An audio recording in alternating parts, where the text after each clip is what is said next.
এই যে দেখুন বন্ধুরা, দারুণ সাথে একটি চিকেন কষাটা রান্না করেছি। আজকে আমি যেভাবে করেছি আপনারা হয়তো এইভাবে আগে কখনো খাননি। তো রেসিপিটা মিস করতে না চাইলে একটা লাইক দিয়ে রেসিপিটা দেখে নেওয়া যাক। নমস্কার বন্ধুরা, নিপাস কিচেন অ্যান্ড ব্লগে সবাইকে স্বাগতম। আজকে একটা নতুন ভিডিও নিয়ে আসলাম। আজকে আপনাদেরকে করে দেখাবো চিকেন কষা। তো এখানে আমি দেশি চিকেনটা নিয়েছি। আপনারা হয়তো এইভাবে আগে কখনো খাননি। এইভাবে একবার খেলে বুঝবেন যে এর কতটা টেস্টি হয়। তো আমার চ্যানেলে নতুন বন্ধু হয়ে থাকলে চ্যানেলটিকে সাবস্ক্রাইব করে আমার পাশে থাকবেন। তো বন্ধুরা, আর কথা না বাড়িয়ে চলুন শুরু করা যাক। আজকে এই চিকেন কষাটা আমি বাটা মশলায় রান্না করব। এখানে নিয়েছি শুকনো মরিচ আর কাঁচামরিচ মিশিয়ে বেটে নিয়েছি। এখানে জিরা আর রসুন বাটা নিয়েছি, আর এখানে আছে আদা বাটা, আর এখানে এক বাটি পেঁয়াজ কুচি করে নিয়েছি। তো এখন আমি মাংসটাকে ম্যারিনেট করে নেব। আদা বাটা, জিরা রসুন বাটা, শুকনো মরিচ বাটা, ঝালটা আপনারা আপনাদের স্বাদ অনুযায়ী নিয়ে নেবেন। হলুদ গুঁড়ো দিয়ে দেব, ধনিয়া গুঁড়ো দেব, অল্প একটু লবণ দিয়ে দেব। এবার ভালো করে মেখে নেব।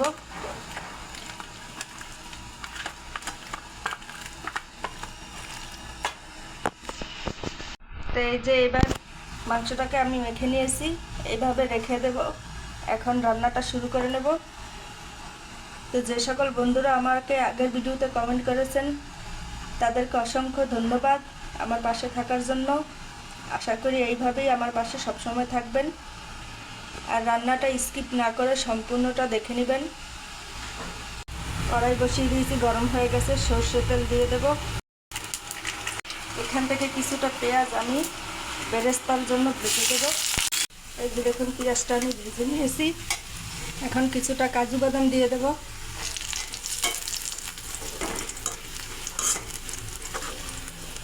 খুব বেশি ভাজবো না, উঠিয়ে নেব।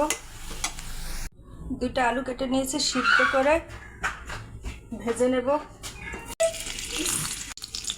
চিকেন কষা আপনারা চাইলে আলুটা না দিতে পারেন, আমার কাছে ভালো লাগে তাই আমি দুটো আলু কেটে নিয়েছি, ভেজে নেব। আলুটা ভাজা হয়ে গেছে, আরেকটু তেল দেবো। দারচিনি, এলাচ, তেজপাতা আর গোটা জিরা নিয়েছি, ফোড়ন করে নেব। বাকি পেঁয়াজ কুচিটা দিয়ে দেব। এই যে দেখুন, পেঁয়াজটা আমি খুব বেশি ভাজা করিনি। এখন মাংসটা দিয়ে দেব।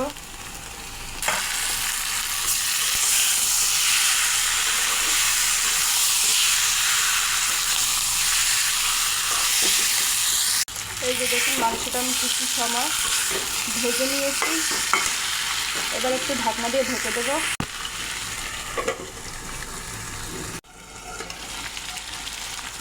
এই যে দেখুন, কতটা সুন্দর কষানো হয়ে গেছে। এবার আমি ভেজে রাখা সে পেঁয়াজ ভাজা আর বাদাম বাটা দিয়ে দেবো।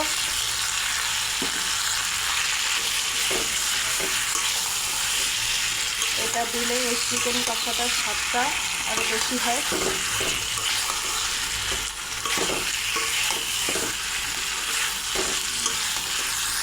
পাটাটা দিয়ে জল নিয়েছি, সেই জলটা দিয়ে দেবো।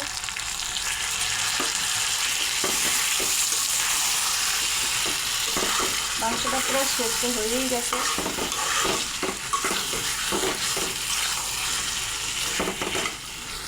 ভাজা আলুগুলো দিয়ে দেবো।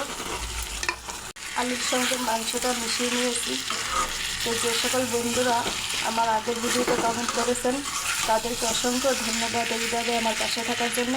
আশা করি সবসময় আমার পাশে এইভাবে থাকবেন। আর একটু লবণ দিয়ে দেবো।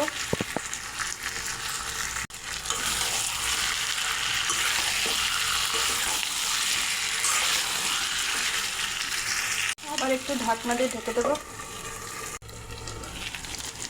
এই যে দেখুন, এবার ওপার কষানো হয়ে গেছে। কত সুন্দর একটা কালার এসেছে, আর পেঁয়াজ বাটাটা দেওয়ার কারণে সুন্দর একটা ফ্লেভার আসছে। আপনারা না খেলে বুঝতে পারবেন না। যেহেতু আজকে আমি কষা রান্না করতেছি, তো অল্প জল দিয়ে দেব।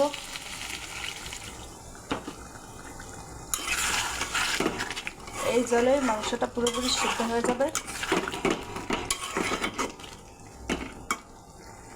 ঢেকে দেব।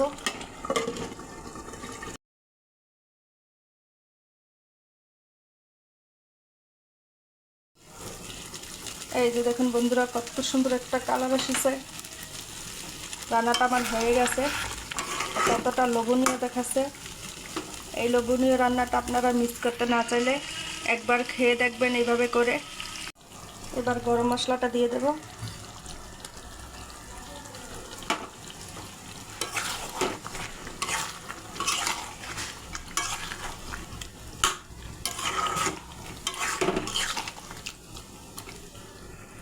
তো বন্ধুরা, চিকেন কষা রান্নাটা কীরকম লাগলো অবশ্যই আপনারা কমেন্ট করে জানাবেন। আপনাদের কমেন্টের অপেক্ষায় আমি থাকব। আর আমার ভিডিওটি এতক্ষণ ধৈর্য ধরে দেখার জন্য আপনাদেরকে অসংখ্য ধন্যবাদ। তো রান্নাটা হয়ে গেছে, আমি নামিয়ে নেব।